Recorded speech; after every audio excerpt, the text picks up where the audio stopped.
ఈ వారం మన గెస్ట్ తెలంగాణలో పుట్టి ఆంధ్రప్రదేశ్లో సోషల్ సర్వీస్ చేస్తున్న తెలుగింటి బిడ్డ.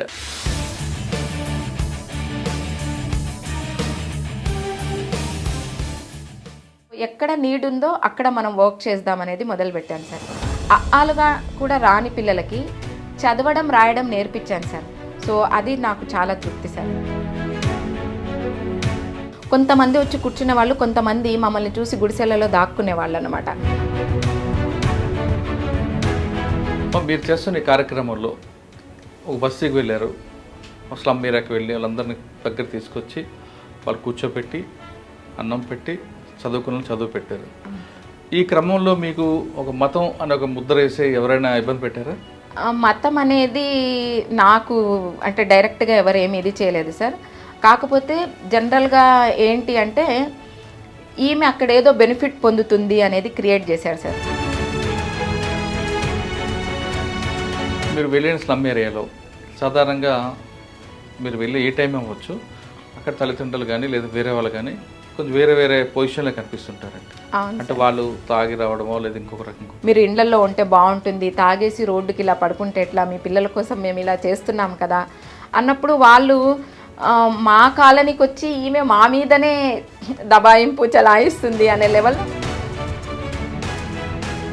కానీ మీరంటే ఏం లాభం అని ఆశించకుండా చేశారు. కొంతమంది ఇటువంటి ముసుగులో ప్రభుత్వ స్థలాలు కావాలంటూ లేదంటే వేరే రకంగా యాక్టివిటీస్ చేస్తుంటారు. ఆశించి ఏది చేసినా కూడా ఎక్కువ రోజులు చేయలేము సార్, ఏదో రకంగా రిఫ్లెక్ట్ అవుతుంది. మీరు చేస్తున్న సర్వీస్లో మీకు ఒక హార్ట్ టచ్ అయిన కేస్ స్టడీ చెప్పగలరా? హార్ట్ టచ్ అయిన కేస్ స్టడీ అంటే సార్ మెయిన్గా స్లమ్స్లలో ఆడపిల్లలు సార్. అంటే ప్రేమ అన్నది ఎప్పుడు పుడుతుంది, పెళ్లి వరకు ఎప్పుడు వెళ్తుంది అనే విషయాన్ని వాళ్ళలో అవగాహన కల్పించడానికి పర్టికులర్గా స్లమ్ ఏరియాలో ఉన్న యువతలకి మీరు ఏమైనా వాళ్ళ మార్పు తేడానికి ఏమైనా కృషి చేశారా? నేను వాళ్ళకి చెప్పానన్నమాట, నువ్వు ఈరోజు పెళ్లి చేసుకున్నావు అంతా ఓకే, కానీ నీకు ఇంకా అంటే నేను మెడికల్ ప్రొఫెషన్లో ఉన్నా కాబట్టి ఓపెన్గా ప్రాక్టికల్గా మాట్లాడినాను sir. Welcome to I Dream. ఈ వారం మన గెస్ట్ తెలంగాణలో పుట్టి ఆంధ్రప్రదేశ్లో సోషల్ సర్వీస్ చేస్తున్న తెలుగింటి బిడ్డ, పేరు బేగం.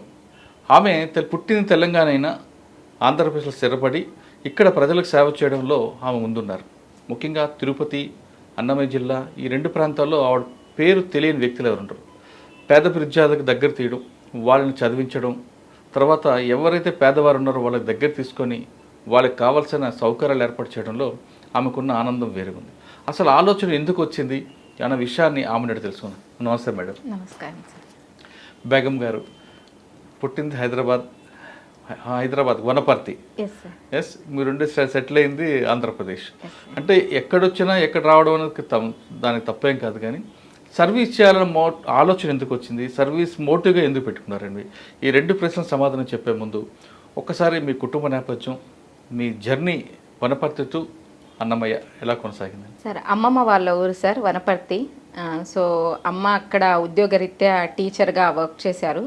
సో నేను పుట్టింది వనపర్తినే. పెద్ద కూతురి అమ్మకి నేను ఫస్ట్, మా ఫ్యామిలీలో ఫస్ట్ డాటర్. ఇద్దరు చెల్లెళ్ళు, ఇద్దరు తమ్ముళ్ళు నాకు. అక్కడే చదువుకున్నాను ఇంటర్మీడియట్ వరకు. తర్వాత మా ఫాదర్ వచ్చేసి తను లెప్రసీ డిపార్ట్మెంట్లో డిప్యూటీ పారామెడికల్ ఆఫీసర్గా రిటైర్డ్ అయ్యారు. సో నాన్న మెడికల్ ప్రొఫెషన్లో ఉండడం వల్ల మెడికల్లో జాబ్స్ బాగా ఉంటాయి అని చెప్పేసి నన్ను కర్నూలులో బీఎస్సీ నర్సింగ్ చదివించారు. సో మెడిసిన్లో చేర్పించాలి అంటే ఆ కాలంలో ఎక్కడో ఎంసెట్లకి కోచింగ్లకి పంపాలి.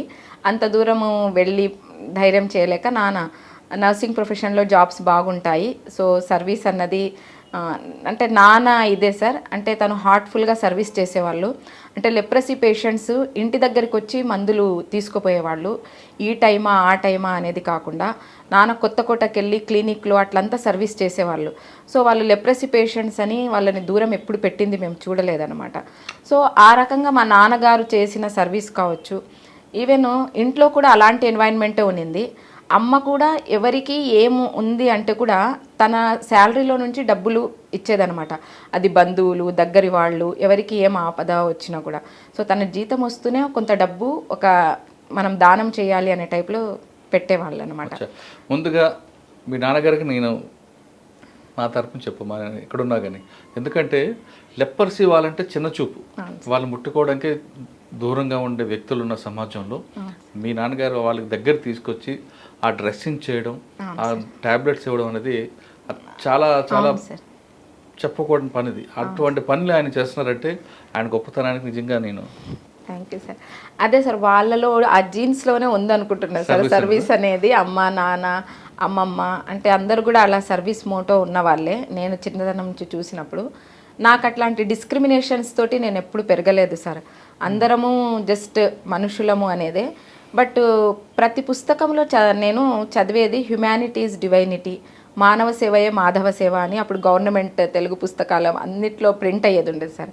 ఆ టైంలో నాకు అర్థం తెలియదు చదువుకునే రోజుల్లో, బట్ అది సబ్కాన్షియస్గా ఫీడ్ అయిందని ఇప్పుడు అనిపిస్తుంది సార్. ఎందుకంటే ఎంఎస్సి సైకాలజీ చదివాను కాబట్టి నేనే సడన్గా ఇలాంటి సర్వీస్కి వస్తాననే థాట్ కూడా లేదు సార్ నాకు. బట్ నర్సింగ్లో చేరాను నాన్నగారి వల్ల. బీఎస్సీ నర్సింగ్ కర్నూలులో ఫినిష్ చేశాను. తర్వాత మ్యారేజ్ అక్కడే, మా హస్బెండ్ మెడికల్ కాలేజ్లో తను ఎంబీబీఎస్ చేస్తూ ఉన్నారు. సో తను ఇష్టపడి నన్ను మ్యారేజ్ చేసుకున్నారు. సో అలా మా జర్నీ సాగిన తర్వాత మా హస్బెండ్కి ట్రాన్స్ఫర్ అవ్వడము అనంతపూర్కి. సో మళ్ళీ మేము అనంతపూర్ షిఫ్ట్ అవ్వడము, బాబుకి ఇంటర్మీడియట్ హైదరాబాద్లో చేర్పించాము, కొన్ని రోజులు హైదరాబాదు, మళ్ళీ బాబుకి మెడికల్ సీట్ తిరుపతి రావడం వల్ల మేము తిరుపతి షిఫ్ట్ అయిపోయాం సార్. సో కోవిడ్-19లో మెయిన్గా నేను మా అబ్బాయి మా హస్బెండ్ వైద్యులు కాబట్టి ఇద్దరు బిజీగా ఉన్నారు సార్. మా హస్బెండ్ నెలకొకసారి తను అంటే నెల్లూరు మెడికల్ కాలేజ్లో తను మైక్రోబయాలజీ డిపార్ట్మెంట్లో హెచ్ఓడి. తను ఎలా అంటే టెస్ట్ చేసుకొని మరి ఇంటికి వచ్చే పరిస్థితి, అలాంటి పరిస్థితి ఉన్నింది ఫస్ట్ కోవిడ్లో. సో అక్కడ ల్యాబ్ ఎస్టాబ్లిష్ చేయడము, తను 24 hours డ్యూటీస్లో ఉండడము. మా బాబుది అప్పుడే మెడిసిన్ అయిపోయింది వైద్యుడిగా. యంగ్స్టర్స్కి రావట్లేదు కోవిడ్ కాబట్టి నేను సర్వీస్ చేయాలి, నాది ఇప్పుడే ఎంబీబీఎస్ అయిపోయింది అని తను 2 hospitals జాబ్ చేసేవాడు. సో నాకు 48 hours తర్వాత కానీ మా అబ్బాయి 1 గంట 2 గంటలు కనిపించేవాడు కాదు. అది ఆ టైంలో నేను కూడా మెడికల్ ప్రొఫెషన్లో ఉన్నాను, నేను కూడా నర్సింగ్ చేశాను, నేను 5 years గవర్నమెంట్ జాబ్ చేశాను. సో తర్వాత నేను రిజైన్ చేశాను, ఫ్యామిలీ తను ట్రాన్స్ఫర్స్ అవ్వడము, ఫ్యామిలీ ఇది పట్ల ఉండి. సో నాకు కూడా ఈ సమయంలో నా సర్వీసెస్ కూడా సమాజానికి ఉపయోగంగా ఉండాలి, నేను ఏమి చేయలేక ఇంట్లో ఉండకూడదు అంటే ఆ టైంలో నాకు పర్మిషన్ ఇవ్వలేదు. అంటే నీకు ఏజ్ 50కి దగ్గర ఉంది, నువ్వు వెళ్ళి టైంలో వద్దు కోవిడ్ అని చెప్పేసి పర్మిషన్ ఇవ్వలేదు. అప్పుడు నేను ఖాళీగా ఉండకుండా బయటికి వచ్చి, ఆకలితో చాలామంది పిలిగ్రిమ్స్ ఉండిపోయారు ఇక్కడే లాక్డౌను. చాలామందికి మా అబ్బాయి కూడా అక్కడ మెడికల్గా చేసి మళ్ళీ తర్వాత కొంతమందికి దెబ్బలు తగిలి పుండ్లుండి అట్లంతా ఉన్న వాళ్ళని తీసుకుపోయి మళ్ళీ హాస్పిటల్లో చూపించేవాడు. బయట కండిషన్స్ అన్నీ మా అబ్బాయి ఇలా ఉంది మమ్మీ, ఇలా ఉంది మమ్మీ అని చెప్పేవాడు. అప్పుడు నాకు బయటికి వచ్చి నేను ఏదో ఒకటి చేయాలని అనిపించింది సార్. ఆ టైంలో ఫస్ట్ చాలామంది ఫుడ్తో ఇబ్బంది పడుతున్నారు అని చెప్పేసి ఫుడ్ చేసుకొని అక్కడికి వెళ్ళి వాళ్ళకి ఇవ్వడము, ఇలా నా సర్వీస్ మొదలైంది సార్.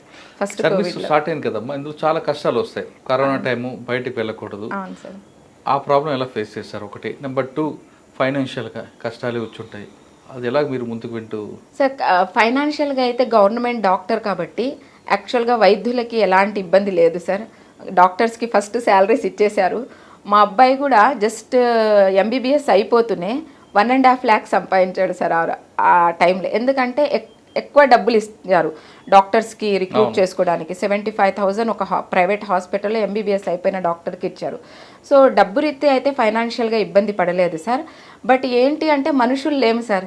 మా హస్బెండ్ జస్ట్ స్విమ్స్కి వచ్చి తను ల్యాబ్ అంతా చూసుకొని, నేను ఇక్కడికి రాకూడదు, అపార్ట్మెంట్లో చాలామంది ఉన్నారు ఇంటికి రాకూడదని రోడ్డు మీద నిలబడి మీరు మాస్కులు కట్టుకొని రండి అని చెప్పేసి అట్లా మొహం చూపించి వెళ్ళిపోయారు సార్. అది నాకు హృదయం కదిలిచ్చేసింది. అరే ఏం జరుగుతుంది, ఏంది పరిస్థితి? ఒకరికొకరు, నేను మా బాబు మా హస్బెండ్ దూరంగా నిలబడి మాస్కులు కట్టుకొని మాట్లాడి, తను టచ్ చేయకుండా అలా నిలబడి మాట్లాడి వెళ్ళిపోయిన ఫస్ట్ ఎక్స్పీరియన్స్ నాకు. ఇదేమో జరిగిపోతుంది అని అంటే ఈవెన్ మెడికల్గా నాలెడ్జ్ ఉన్నా కూడా ఫస్ట్ కోవిడ్ టైంలో ఏమీ తెలియదు అనమాట, అలాంటి పరిస్థితి. బట్ నాకేంటి అంటే నేను యోగా ట్రైనర్ని సార్. నేను మెడిటేషను, యోగా ఇవన్నీ చేస్తూ ఉన్నాను కాబట్టి నాకు హెల్త్ ప్రాబ్లమ్స్ అంటూ ఏమీ లేవు. సో ఆ ఇదితోటి నాకేదో జరుగుతుందనే ఆలోచన లేదు. లైఫ్ ఎప్పటికైనా ఎలా పోవాలని ఉంటే అలా పోతాము.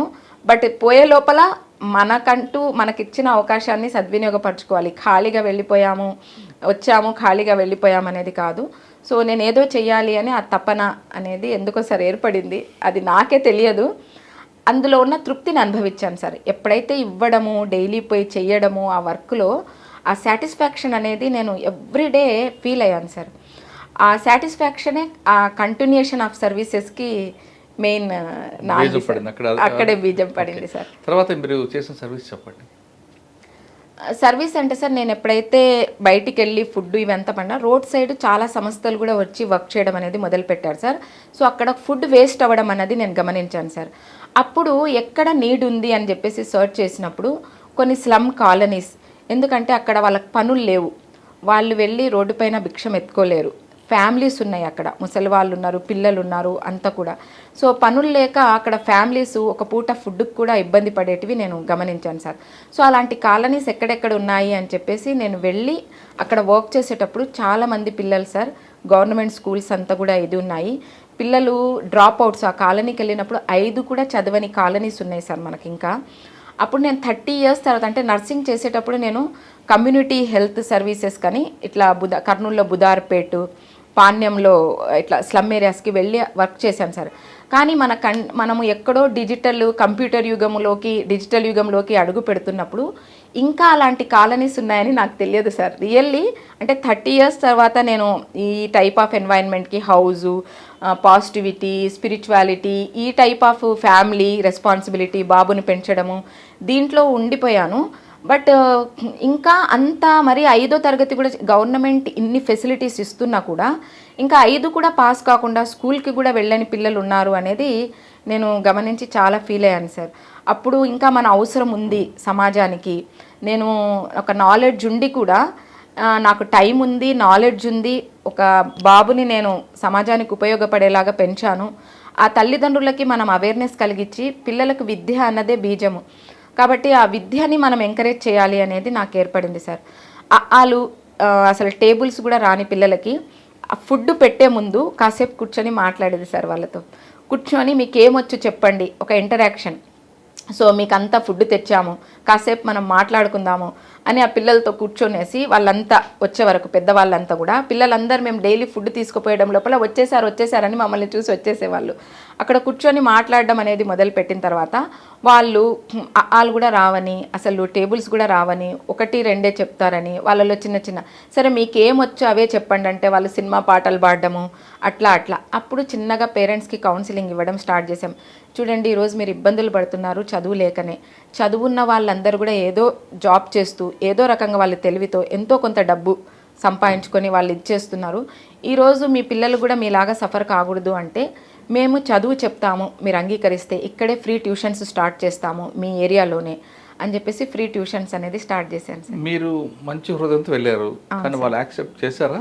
ఎందుకంటే అక్కడ ఉన్న పరిస్థితులు వేరే. అవును సార్, 100%. మీరు చెప్తున్నట్లుగా చదువుకోవడానికి వాళ్ళకి ఇష్టం ఉన్నా, అవును సార్, అక్కడ ఉన్న పరిస్థితులు వాళ్ళకి అనుకూలించు. అవును సార్. ఈ రోజు ఇక్కడ అన్నం, ఇక్కడ కుటుంబం ఉంది, రేపు ఇంకొక దగ్గరికి మైగ్రేట్ అవుతుంటారు. అవును సార్. అటువంటి వాళ్ళని ఎలా మీరు మార్చుకొచ్చారు? సార్ యాక్చువల్గా మీరు చెప్పింది 100% నిజం సార్. పిల్లలు అక్కడ పళ్ళు తోమరు, హైజీన్ ఉండదు, చెప్పేవాళ్ళు ఉండరు, పొద్దున్న లేసి మీరు చేసుకోండిరా అని వెళ్ళిపోతారు పేరెంట్స్. సో వాళ్ళు వాళ్ళు ఫుడ్కి ఇవ్వడానికంటే పిల్లలు వచ్చేస్తున్నారు. మనం ఎప్పుడైతే చదువు అన్నామో కొంతమంది వచ్చి కూర్చునే వాళ్ళు, కొంతమంది మమ్మల్ని చూసి గుడిసెలలో దాక్కునే వాళ్ళు అనమాట. సో వాళ్ళని పిలుచుకొచ్చి బలవంతంగా, నాన్న మీరు రండిరా, మీకు ఇది చేస్తాం అది చేస్తామని చెప్పేసి, వాళ్ళ పేరెంట్స్కి కూడా అమ్మ మీరు కోఆపరేట్ చేయాలి, బిడ్డలకు చదువు చెప్తామని చెప్పేసి ఏదో రకంగా అయితే అక్కడ కాలనీలో బిడ్డల్ని కూర్చోబెట్టాం సార్. బట్ ఏంటి అంటే మీరు చెప్పినట్టు అక్కడ తల్లిదండ్రుల సహకారం లేదు. ఒక స్లమ్ కాలనీకి కూడా డిఫరెంట్ పీపుల్స్ వస్తారు సార్. అక్కడ కూడా కాంపిటీషన్ సేవలో కూడా. సో డిఫరెంట్ రిలీజియన్స్ అక్కడ మోటివేట్ చేస్తుంటారు పిల్లలకి, పేరెంట్స్కి. సో అక్కడ కూడా చాలా ఇబ్బందులు మేము ఇది చేశాము. అయినా సరే ఒక 3-4 years అక్కడ కంటిన్యూషన్గా సర్వీసెస్ చేసి 5th కూడా చదవని ఆ కాలనీలో 6th 7th కూడా ఓరియంటల్ స్కూల్లో తిరుపతిలో పిల్లల్ని అడ్మిషన్ చేయించడము. తర్వాత అక్కడ లోకల్ సపోర్ట్ లేకుండా అక్కడ ఒకే కాలనీలో వర్క్ చేయడం కాదు, మనం చాలా కాలనీస్లో కూడా ఇలాంటి వాళ్ళు ఉన్నారు. సో మన సర్వీసెస్ని ఒక కాలనీ కంటే మన టైం అంతా ఇక్కడే వేస్ట్ అయిపోతుంది. సో ఇక్కడ వీళ్ళు మార్పు, తల్లిదండ్రుల కోఆపరేషన్ లేదు అనే ఒక ఉద్దేశంతో వేరే కాలనీస్ కూడా వెళ్ళి అన్ని చోట్ల వర్క్ చేయడం అనేది మొదలుపెట్టాం సార్. మీరు చేస్తున్న ఈ కార్యక్రమంలో ఒక బస్సుకి వెళ్ళారు, ఒక స్లమ్ ఏరియాకి వెళ్ళి వాళ్ళందరినీ దగ్గర తీసుకొచ్చి వాళ్ళు కూర్చోపెట్టి అన్నం పెట్టి చదువుకున్న చదువు పెట్టారు. ఈ క్రమంలో మీకు ఒక మతం అనే ఒక ముద్ర వేసే ఎవరైనా ఇబ్బంది పెట్టారా? మతం అనేది నాకు అంటే డైరెక్ట్గా ఎవరు ఏమి ఇది చేయలేదు సార్. కాకపోతే జనరల్గా ఏంటి అంటే ఈమె అక్కడ ఏదో బెనిఫిట్ పొందుతుంది అనేది క్రియేట్ చేశారు సార్. కాలనీలో ఈమె మీకంతా చెప్పి ఏదో ఈమె బెనిఫిట్ పొందుతుంది అనేది క్రియేషన్ జరిగింది. సో అది మనము అన్ని చోట్లకి వెళ్ళి వర్క్ చేస్తున్నప్పుడు ఒక దగ్గరే చేస్తుండడం వల్ల ఇలా అంటున్నారు కదా, మనం అన్ని చోట్లకి వెళ్ళి వర్క్ చేసేటప్పుడు ఎక్కడైనా చేస్తాం మనం వర్క్. మనకు సరిహద్దులు అంటూ ఏమీ లేవు, భూమి ఆకాశం ఒకటే. సో మనకు హద్దులు సరిహద్దులు లేదు. మానవ సేవయే మాధవ సేవగా నమ్మిన వాళ్ళము. సో ఎక్కడ నీడ్ ఉందో అక్కడ మనం వర్క్ చేద్దామనేది మొదలుపెట్టాను సార్. ఆలుగా కూడా రాని పిల్లలకి చదవడం రాయడం నేర్పించాను సార్.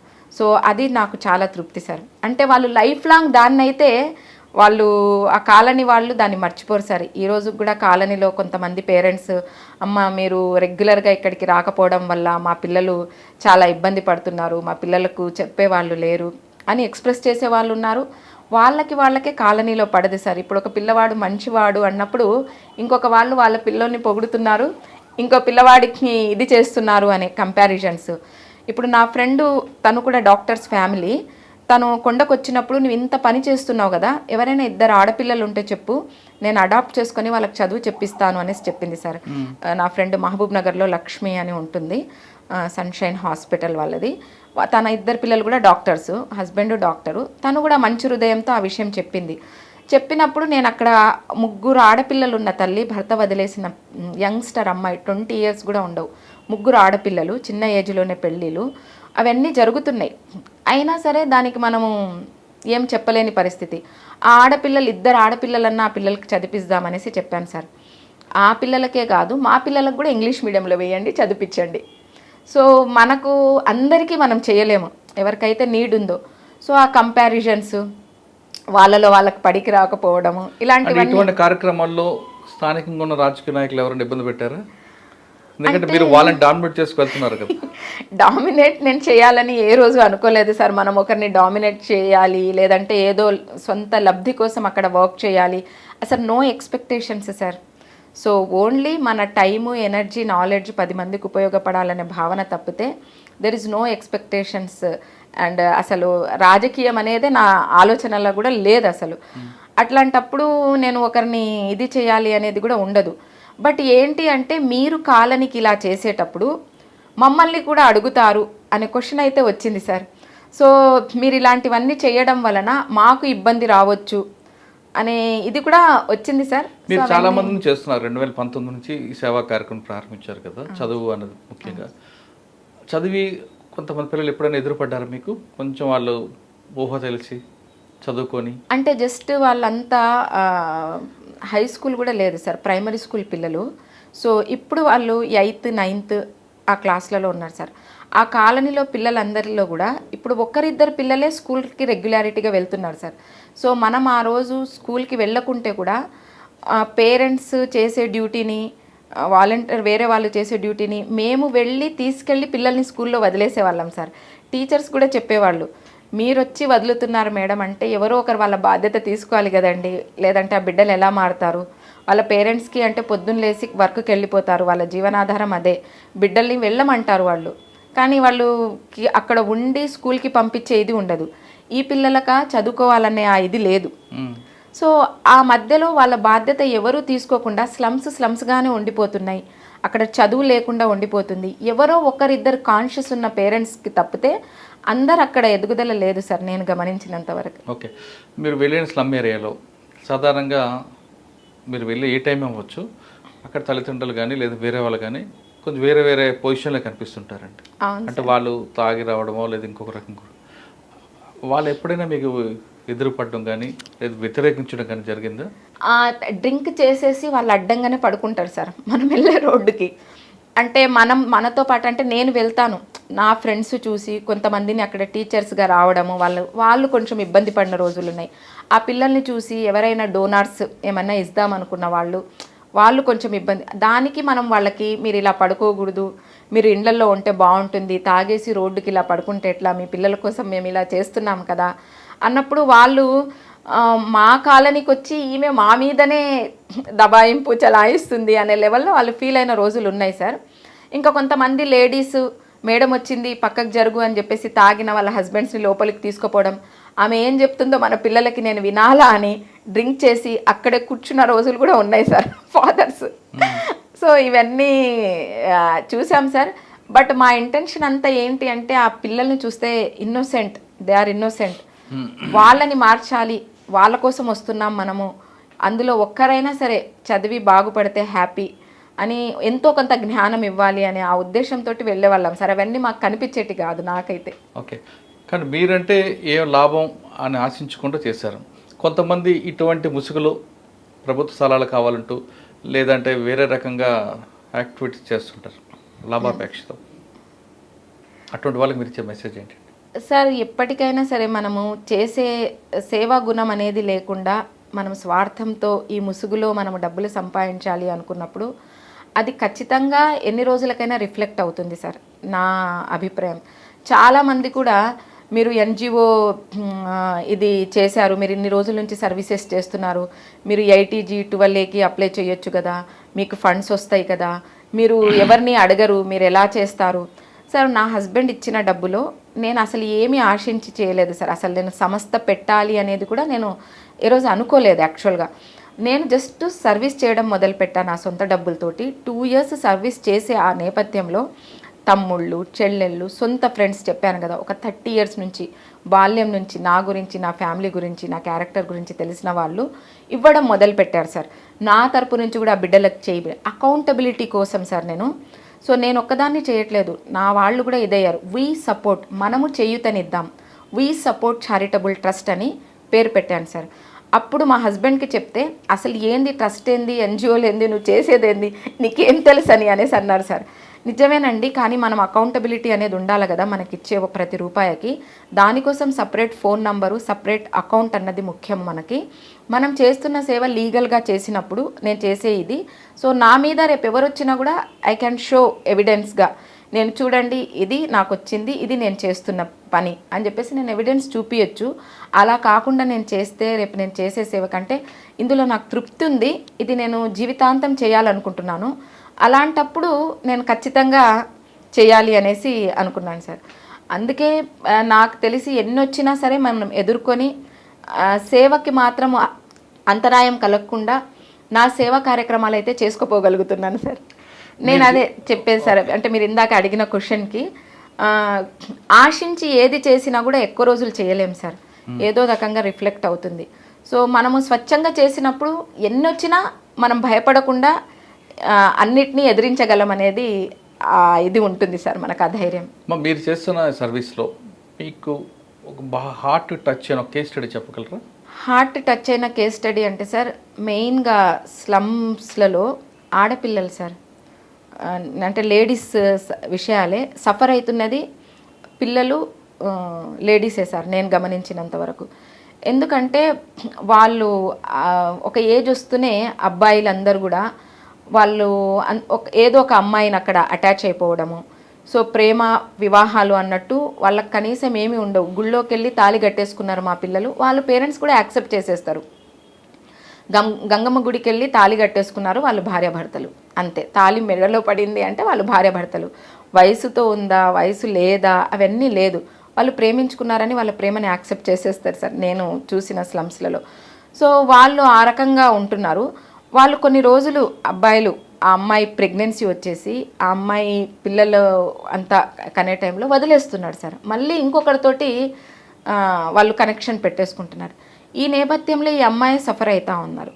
సో వాళ్ళు తాగేయడము, వాళ్ళ జల్సాలకి, వాళ్ళ ఖర్చులకి, వాళ్ళు సంపాదించింది వాళ్ళకి ఇది చేయడము, లేడీసే ఇండ్లలో పనులు చేయడము, లేడీసే పిల్లల్ని సాకడము, అయినా సరే వాళ్ళు భర్తల్ని గౌరవిస్తారు సార్, వాళ్ళు అన్నీ చేసి పెడతారు సార్. సో నాకు మెయిన్ ఏంది అంటే ఎక్కడ సఫరింగ్ చూసినా పిల్లలు, లేడీస్ సఫర్ అవుతున్నారు అనేది నాకు చాలా ఆ సంఘటనలే సార్ నాకు ఎక్కువగా బాధ కలిగింది. మంచి సంఘటన చెప్పారు.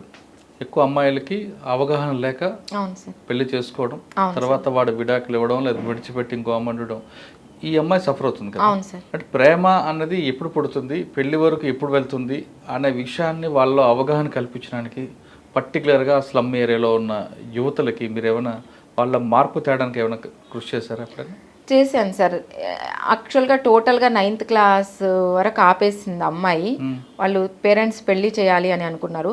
నేను అక్కడ ఉన్నప్పుడే ఇట్లా యంగ్స్టర్స్ పెళ్ళిళ్ళు చేసుకొని వచ్చారు. వాళ్ళకి ఈవెన్ మైనర్స్ దే ఆర్. కానీ మనం పోయి పోలీస్ స్టేషన్లలో చెప్పలేము, ఆ కాలనీకి కూడా రానియరు మనల్ని.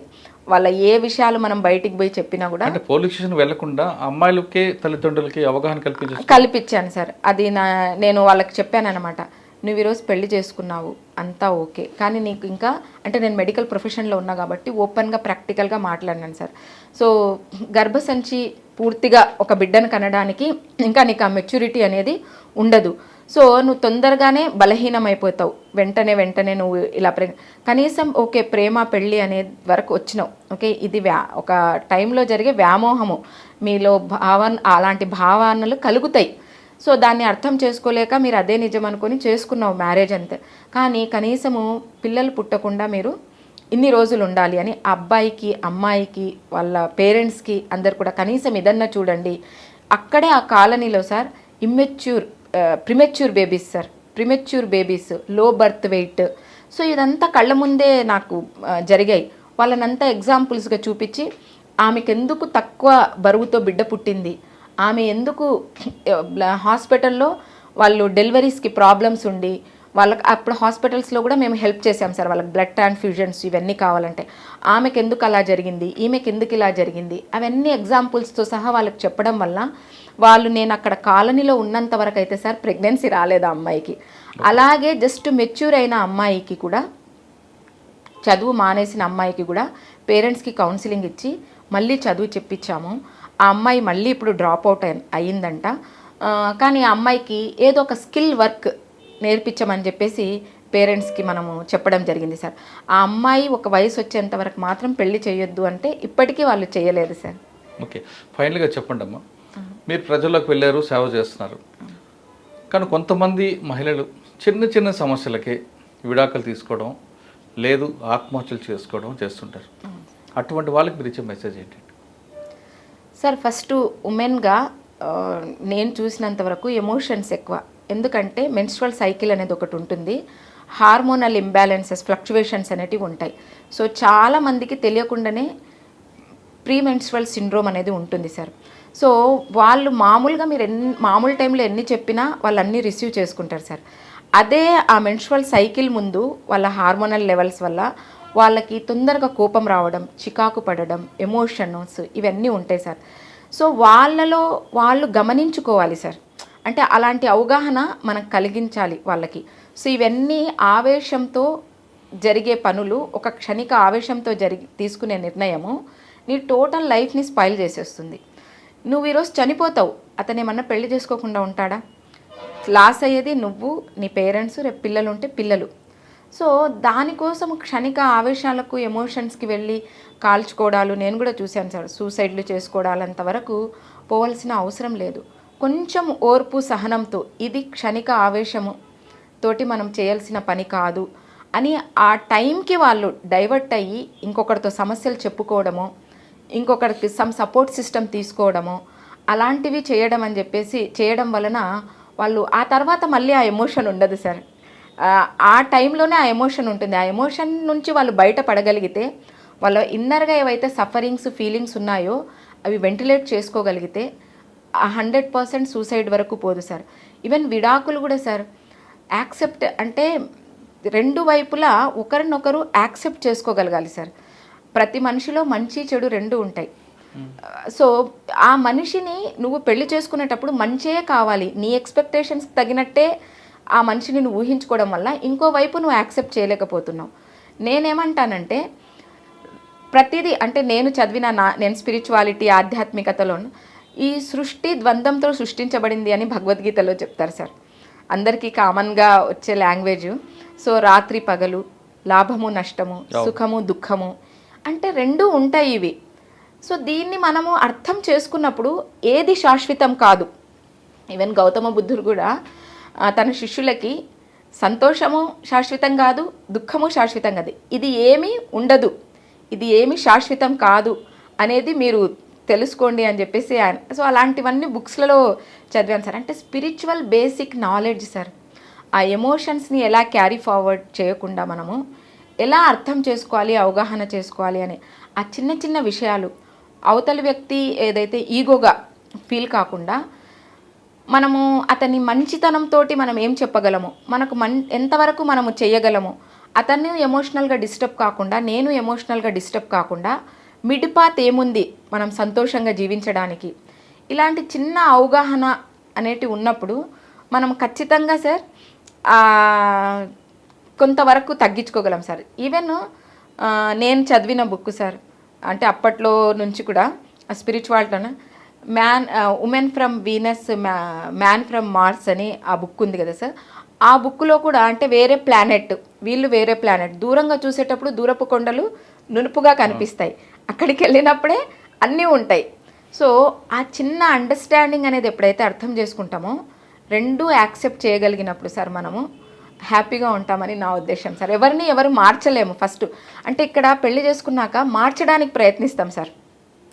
నాకు తగినట్టు భార్య మారాలి, నాకు తగినట్టు హస్బెండ్ మారాలి, అలా కాకుండా మనము ఎంతవరకు మారగలుగుతాము, మనల్ని మనం కోల్పోకుండా మనము అవతల వ్యక్తిని ఎంతవరకు యాక్సెప్ట్ చేయగలుగుతాం, ఈ రెండు సమపాళ్లలో ఉన్నప్పుడు మనము ఆనందంగా లైఫ్ని లీడ్ చేయొచ్చని నా ఉద్దేశం. అంటే చాలామంది అంటుంటారండి, చెప్పడం ఈజీ, దాన్ని ఇంప్లిమెంట్ చేయడమే చాలా ప్రాబ్లం అని. అవును సార్. ఎక్కడో భర్త బాగా హింసిస్తేనే నేను ఆ స్థాయికి వచ్చానని అమ్మంటుంది. భార్యని చాలా చక్కగా చూసుకుందాం అనుకున్నా, కానీ నా సహనానికి పరీక్ష పెట్టింది కాబట్టి నేను స్టెప్ తీసుకున్నాను ఆయన అంటుంటాడు. అవును సార్. అటువంటి భావనలో ఉన్న ఇద్దరికి కూడా మీరు ఇచ్చే మెసేజ్ ఏంటి? ఒకప్పుడు అంటే మ్యారేజెస్, ఇప్పుడు మా పేరెంట్స్ విషయానికి వస్తే వాళ్ళు ఒకరినొకరు చూసుకునేది కూడా లేదు.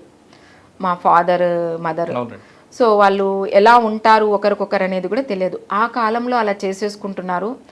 అలాంటి టైంలో వాళ్ళు ఏదున్నా కొన్ని కట్టుబాట్లకి, అది మంచి అయినా చెడైనా వాళ్ళు లైఫ్ అయితే పిల్లల కోసమో ఫ్యామిలీ కోసమో పరువు ప్రతిష్టల కోసమో ఏదో రకంగా వాళ్ళు ఓర్పు సహనంతో జీవించారు సార్. ప్రీవియస్ డేస్లో ఎన్ని విడాకుల కేసులు లేవు, కుటుంబ పెద్దలు కూర్చొని మాట్లాడుకున్నారు. అవును సార్. సో ఇప్పుడు ఏంటి అంటే ఫ్రీడమ్ సార్, ప్రతి ఒక్కరికి ఫ్రీడమ్ ఉంది. నేను ఏదైనా నిర్ణయం తీసుకోవచ్చు, నాకు వద్దు అనుకున్నది వద్దు అనేది ప్రతి ఒక్కరికి ఫ్రీడమ్ ఎక్కువైపోయింది సార్. ఆ ఫ్రీడమ్ అనేది తప్పు అనట్లేదు నేను. అయితే ఆ ఫ్రీడమ్ వల్ల పూర్తిగా మనకి ఇంకా లేదు, వేరే స్కోప్ లేదు. వీ కాంట్ బిఫోరే పెళ్ళికి ముందే మంచి చెడు అందరూ మాట్లాడుకుంటున్నారు ఇవాళ రేపు. సో అప్పుడు నువ్వు యాక్సెప్ట్ చేసినప్పుడు అయిపోయినాక కొన్ని అతను దాచిపెట్టిండొచ్చు, నువ్వు దాచిపెట్టిండొచ్చు, ఒకరినొకరు ఇంప్రెస్ చేసుకోవడానికి. నువ్వు అది దాచిపెట్టావే అని తను అనకూడదు, నువ్వు ఇది దాచిపెట్టావే అని. అంటే అక్కడ నువ్వు కావాలనుకున్నావు కాబట్టి కొన్ని విషయాలు అక్కడ దాచిపెట్టినాము, ఇక్కడ కూడా అంతే. సో ఇప్పుడు నువ్వు రియల్గా దగ్గరే అయ్యావు. సో నా మనిషే కదా అని అన్నీ నీకు తను నువ్వు ఓపెన్గా ఇచ్చేసావు. సో నువ్వు ఒకటే వైపు నువ్వు యాక్సెప్ట్ చేస్తున్నావు, రెండో వైపు కూడా మనం యాక్సెప్ట్ చేసినప్పుడు అంత ఇదిగా ఉండదేమో సార్. అంటే చిన్న అవగాహననే సార్ ఇది, అండర్స్టాండింగే. నాకు తెలిసి అంటే నా లైఫ్లో డిఫరెంట్ కల్చర్, మా husband he's from different culture, I'm from different culture. డిఫరెంట్గా మేమిద్దరము పెళ్లి చేసుకున్నాం, ఇష్టపడ్డాము, పెళ్లి చేసుకున్నాము. బట్ యాక్సెప్టెన్సీ ఎప్పుడైతే ఉంటుందో యాజ్ ఇట్ ఈస్గా మనము లైఫ్లో అది మనకు పెద్ద కష్టం అనిపించదు సార్ అని నా సెల్ఫ్ ఎక్స్పీరియన్స్ చెప్తున్నాను సార్. నేను వేరే వాళ్ళకి ఇదే కరెక్ట్ అని చెప్పట్లేదు, ఇట్స్ మై సెల్ఫ్ ఎక్స్పీరియన్స్ చెప్తున్నాను సార్. ఓకే, సాధారణంగా ఒక కుటుంబం చక్కగా ఉండాలంటే 5 T's ఇంప్లిమెంట్ చేయమంటారు, మీకు ఐడియా ఉందా? 5 T's అంటే ఒక్కొక్కరు ఒక్కొక్క విధంగా చెప్తారు సార్. మీరు చెప్పండి. 5 T's కరెక్ట్గా చేస్తే, 5 T's ఉన్న వాళ్ళు కరెక్ట్గా కుటుంబం ఉంటే ఆ కుటుంబం ఎప్పటికీ ఇబ్బంది ఉండదు. భార్యాభర్తల మధ్యన అన్యోన్య దాంపత్యం కావాలంటే 5 T's ఉండాలంటారు. 5 T's మీకు చెప్పగలరా సార్? 5 T's అంటే మేబీ వాళ్ళ ఓన్గా టాక్ అలా మాట్లాడుకోవడం. T for first talk, T for trust, T for tour, T for touch, ఇంకొక T ఉంది, ఆ T అని చెప్పండి. Toleration, patience. పేషెన్స్. ఈ 5 టీలు ఉన్న కుటుంబం ఎప్పుడు హ్యాపీగా ఉంటుంది అనేది నా అభిప్రాయం. మీరేమంటారు? 100% నేను అంగీకరిస్తాను సార్. అంటే నేను ఆ కోణంలో నేను ఆలోచించలేదు, అంటే మీరు చెప్పిన ఆ టీ ఫార్ములాతో. But it's 100% right sir. ఎందుకు అంటే టాలరేషన్ అనేది బేసిక్ సార్. ఎందుకు ఓర్పు సహనము అంటే ఇప్పుడు ఆ ఓర్పు సహనం అనేది, పేషెన్స్ అనేది అంటే తగ్గిపోయింది. ప్రస్తుతం భార్యాభర్తలకి నమ్మకం, ట్రస్ట్, టాక్ అంటే ఎక్కువ ఆమెతో మాట్లాడడం కానీ ఆమె అతనితో మాట్లాడడం, అవును సార్, ఓపెన్గా. నెంబర్ 3 టచ్, భార్యాభర్తల మధ్యన టచ్. నెంబర్ 4 టూర్, అప్పుడప్పుడు ఆ ప్రాంతం నుంచి వేరే వెళ్ళడం. అవును సార్. ఇటువంటి టీలు మనం ఇంప్లిమెంట్ చేస్తే సక్సెస్ అవుతారనేది నా అభిప్రాయం. ఐ విల్ అగ్రీ సార్, 100% ఖచ్చితంగా. ఫైనల్గా చెప్పమ్మా, మీ గోల్ ఏంటి అసలు? సార్ నాకు ఒకప్పుడు ఫ్యామిలీతో హ్యాపీగా ఉండాలి, ఒకప్పుడు కొడుకుని పెంచాలి, ఇవన్నీ ఉన్నాయి సార్. సో అన్నీ బ్లెస్డ్గా అయిపోయినాయి. బాబు పెళ్ళి అయిపోయింది, ఇది అయిపోయింది. అనుకోకుండా కోవిడ్ టైంలో నేను సర్వీస్లోకి వచ్చాను. ఆ సర్వీస్లో ఉండే తృప్తిని అనుభవించాను సార్. సో ఫైనల్ ట్రూత్ నాకు అర్థమైంది, ఆ మానవ సేవయే మాధవ సేవ అన్నాను కదా సార్. అదే ultimate goal to reach the God అనేది నాకు, నేను అంటే తృప్తి, సాటిస్ఫాక్షను. ఎంత డబ్బు ఉండిండొచ్చు మనకు, ఎంత జ్ఞానం ఉండిండొచ్చు, ఎన్నైనా ఉండిండొచ్చు, అది పంచలేనప్పుడు అది నిరుపయోగం అయిపోతాయి సార్. అది సంపద కావచ్చు, సంతోషం ఇవ్వలేని సంపద అంటారు, సంస్కారం ఇవ్వలేని చదువు అంటారు, అలాగే మనము జ్ఞానము ఇవ్వలేని భక్తి అంటారు. అవి 3 లేనప్పుడు నిరుపయోగము అన్నట్లు మనం అనుకుంటాం కదా సార్. సో అలా తృప్తితో, అంటే ఇందులో తృప్తి ఉంది సార్. నా పర్పస్ ఆఫ్ లైఫ్ ఒకటే అనిపించింది సార్. సో నేను సంతోషంగా ఉంటూ, ఎందుకంటే నేను సంతోషంగా ఉన్నప్పుడే 10 మందికి సంతోషాన్ని పంచగలుగుతాను. సో దానికోసం ఫస్ట్ నా ఆరోగ్యం, నేను యోగా ట్రైనర్ని, యోగా, మెడిటేషను, పాజిటివ్, నేను ఇంపాక్ట్ సర్టిఫైడ్ ట్రైనర్ని. సో ఇవన్నీ కూడా పాజిటివిటీగా నేను ఉంటూ, నన్ను నేను ఎంపవర్ చేసుకుంటూ 10 మందికి ఉపయోగపడాలి. అంటే నాకు ఏవైతే ఉన్నాయో అది 10 మందికి నేను పంచిపెట్టాలి. So final is service sir. ప్రతి మనిషి కూడా పాజిటివ్గా ఉంటే చాలా హాయిగా ఉంటుంది అంటారు బేగం గారు. సర్వీస్ చేయడానికి సరిహద్దులు లేవంటూ ఆమె ప్రూవ్ చేశారు. మన తెలంగాణ బిడ్డైన ఆంధ్రప్రదేశ్లో చేస్తూ, ముఖ్యంగా తిరుపతి లాంటి పట్టణంలో ఆమెకు ఒక మంచి పేరు తెచ్చుకున్నారు. ఇక ఆమె చెప్తున్నట్లుగా భార్యాభర్తల మధ్య 5 టీలు అనేది important. 1 trust, 2 truth, 3 talk, 4 touch, 5 tour. 5 టీలు భార్యాభర్తల మధ్య ఉంటే ఖచ్చితంగా ఆ కుటుంబం ఎప్పటికీ అసలు వాళ్ళ విషయంలో ఈ వేరే పార్టీ కూడా వేలు పెట్టలేని విధంగా వాళ్ళు కలిసి ఉంటారనేది ఆమె అభిప్రాయం. ఇది బేగం గారితో ఎక్స్క్లూజివ్ ఇంటర్వ్యూ. వచ్చే వారం మరో గెస్ట్తో మళ్ళీ కలుద్దాం. అంతవరకు నమస్తే. థ్యాంక్ యూ అమ్మా. Thank you. మీకున్న సహనం అందరికీ రావాలని, ప్రతి మహిళ కూడా మీలాగే ముందుకు వెళ్తే అసలు ఈ సమాజం ఎక్కడికో వెళ్తుంది. Thank you sir. Thank you so much.